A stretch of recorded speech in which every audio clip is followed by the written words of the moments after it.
Hello student, I am Sanjay Paliwal here.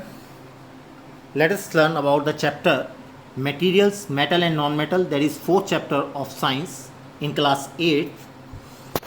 In first video, we read the physical properties of metals and non-metal, in which we study about appearance, malleability, ductility, sonorous, conductivity with heat and electricity. We know that metals are good conductor of heat and electricity. Now in this part of video we study the chemical properties of metals and non-metal. First of all, chemical properties of metals and non-metals.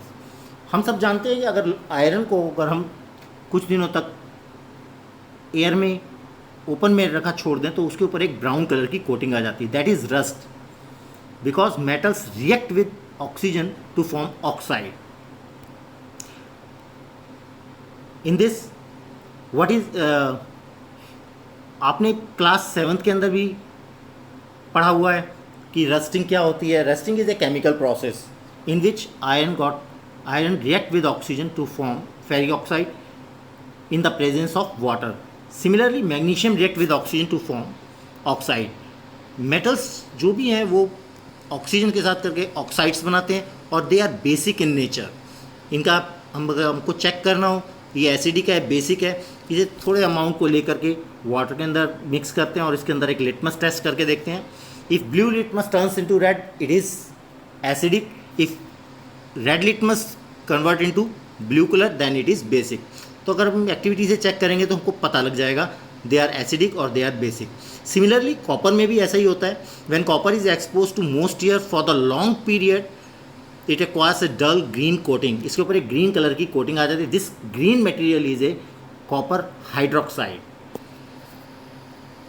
Metals react with oxygen to form oxides as well as hydroxides.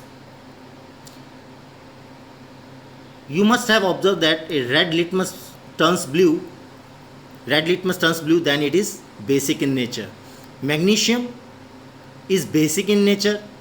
Metallic oxides are basic in nature.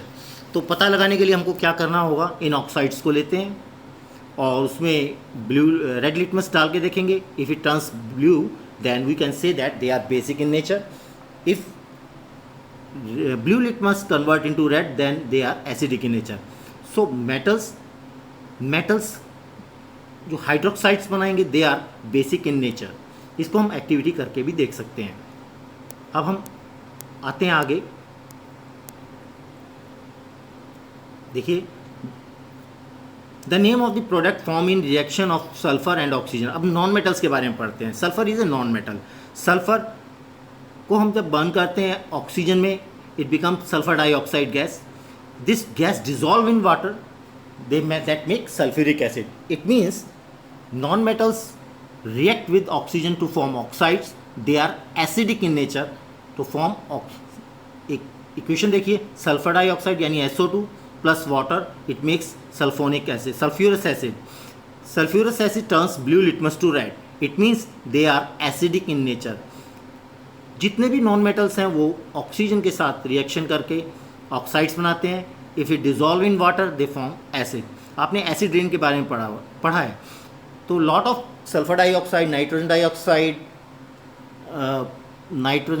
Dioxide जब air के अंदर होते हैं, जब बरसात होती है तो फर्स्ट रेन में ये ऑक्साइड्स वाटर के साथ मिक्स होकर के एसिड रेन क्रिएट करते हैं. और this type of rain is known as acid rain. Now reaction with water. और अभी हमने थोड़ी देर पहले मैंने आपको बताया है कि मेटल्स रिएक्ट विद वाटर. अब some of the metal just like sodium is very reactive metal. It react vigorously with oxygen and water. Sodium जो है बहुत ही ज़्यादा अगर हम थोड़ा छोटा सा भी एक सोडियम का पीस लेकर के वाटर में डाल देंगे एकदम उसमें आग लग जाएगी. It means it is very reactive. Similarly sodium potassium they react with oxygen as well as water very vigorously. They are very reactive metals. On the other hand, अच्छा उसे आगे जाने से पहले सोडियम और पोटेशियम ये दोनों को हम सोडियम को हम कैरोसिन में रखते हैं. बिकॉज कैरोसिन एक लेयर बना लेता है उसके ऊपर जिससे उसका एयर और वाटर दोनों से कांटेक्ट हट जाता है और वो उसके अंदर सेफ रहता है. But on the other hand on the other hand non metals के बारे में आते हैं हम। ये तो हमने पढ़ ही लिया कि sodium react vigorously with water, some of the metals do not, सारे मेटल ऐसा नहीं करते। अगर हम गोल्ड को पानी में या सिल्वर को डाल दें, ये नोबल मेटल हैं, ये does not react with water, इतनी जल्दी नहीं करते। आयरन है, स्लो रिएक्शन करता है। नॉन मेटल्स जो हैं they do not react with water, पानी के साथ कोई भी रिएक्शन नहीं होता। अगर हम सल्फर को पानी में डाल दें कोई रिएक्शन नहीं होगी। बट एक है इसके अंदर से, एक नॉन मेटल है phosphorus. Phosphorus is very reactive non metal, it catches fire in expose air, यानी खुली हवा के अंदर अगर हम फास्फोरस को डाल दें तो उसमें आग लग जाती है। तो नॉन मेटल्स एयर के साथ रिएक्ट करते हैं, लेकिन वाटर के साथ इनका कोई रिएक्शन नहीं होता। अब reaction with acids, metals react with acid.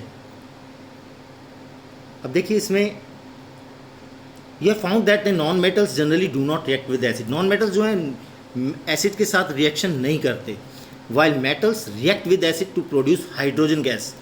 और हाइड्रोजन गैस का पता कैसे लगाएं? जब मेटल्स को हम जैसे जिंक को कॉपर सल्फेट सॉल्यूशन के अंदर डालेंगे, जिंक को अगर हम सल्फ्यूरिक एसिड में डालेंगे, हाइड्रोजन गैस इज लिबरेटेड, इसमें से हाइड्रोजन गैस निकलती है, that make a pop sound. अगर हम उस गैस को एक जलती हुई तीली उसके पास ले जाएंगे तो पॉप साउंड आएगी। इट मीन्स इसके अंदर क्या है? Hydrogen gas. It means metals react with acid to form hydrogen gas and make pop sound. That pop sound is of hydrogen gas which is liberated during this reaction. Copper does not react with dilute hydrochloric acid. Some of the metals they are very reactive and some are less reactive. Now reaction with bases. अब reaction with base पढ़ेंगे हम। Metals react with sodium hydroxide to produce hydrogen gas, और reaction of non-metals with bases are complex. Complex means ये इसके साथ reaction करते भी हैं नहीं भी हैं, वो हम आगे अगली क्लास के अंदर पढ़ेंगे। अब इसके बाद हमने पढ़ना है डिस्प्लेसमेंट रिएक्शन के बारे में। Displacement reaction just like zinc copper sulphate के साथ रिएक्ट करेगा तो कॉपर को अलग हटा देगा, और कॉपर सल्फेट का सॉल्यूशन ब्लू कलर का होता है। Copper sulphate is of blue colour. जब हम इसके अंदर जिंक ड्रॉप करेंगे डालेंगे तो वो कलरलेस हो जाएगा और उसमें से कॉपर एक रेड कलर की कोटिंग नीचे बैठ जाएगी। इट मीन्स जिंक डिस्प्लेस का मतलब होता है अलग हटाना। Zinc displace copper, Zn plus CuSO4, ZnSO4 plus Cu means copper को अलग कर देता है। ऐसे ही कॉपर सल्फेट सॉल्यूशन में अगर हम आयरन डालेंगे, आयरन पीसीस डालेंगे, इसको रिएक्शन करेगा और फेरिक सल्फेट बनाएगा और कॉपर को रिएक्ट करेगा। लेकिन कॉपर जिंक सल्फेट में से जिंक को अलग नहीं कर पाता। तो ये डिपेंड करता है उसकी रिएक्टिविटी सीरीज़ के ऊपर, रिएक्टिविटी के ऊपर, कि कौन सा मेटल ज़्यादा रिएक्टिव है, कौन सा कम रिएक्टिव है, उसके ऊपर डिपेंड करेगा। तो अभी आपको इक्वेशन दिखा रहा हूँ आपको। Copper sulphate plus Zn, blue colour solution होता है कॉपर सल्फेट का।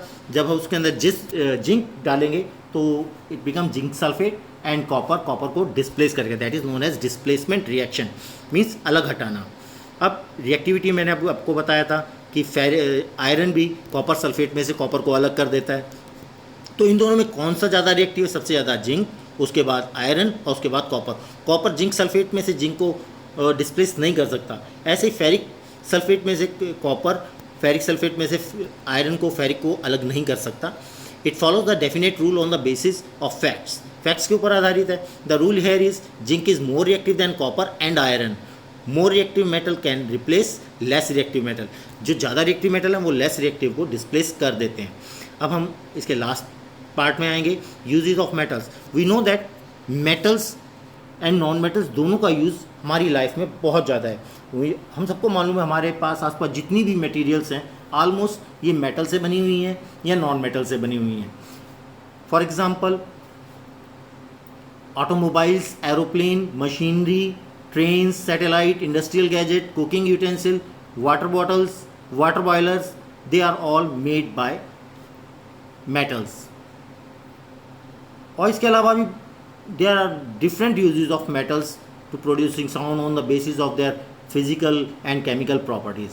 नॉन मेटल्स ये भी हमारी लाइफ में बहुत ज़्यादा इंपॉर्टेंस है, इनका भी बहुत ज़्यादा यूजेज है। हम जो सांस लेते हैं, सांस के अंदर ऑक्सीजन लेते हैं, oxygen is a non metal. Non metal is essential for our life which all living beings inhale during the breathing. Second, non-metals used in fertilizers to enhance the growth of plant. हमारे plant की growth के लिए हम fertilisers डालते हैं, they are also non metals. Non metals use in purple colour solution which is applied on the wounds as an antiseptic. जब हमारी चोट लग जाती है तो हम इस पर एक ब्लू कलर की मेडिसिन लगाते हैं, ये भी नॉन मेटल है. तो नॉन मेटल्स का यूज़ मेडिसिन बनाने में भी बहुत है. Non metals are use in crackers. जितने भी फायरवर्क्स हैं, पटाखे हैं, बम हैं, ये सारे के सारे नॉन मेटल से बनाए जाते हैं. तो lot of uses of metals and non metals in our life, हम ये सब कुछ इसके अंदर देखते हैं. तो अपने अब इस चैप्टर हमारा एक कंप्लीट हो गया. हम नेक्स्ट वीडियो के अंदर मैं आपको चैप्टर नंबर 5 के बारे में बताऊंगा. तब तक के लिए थैंक यू वेरी मच.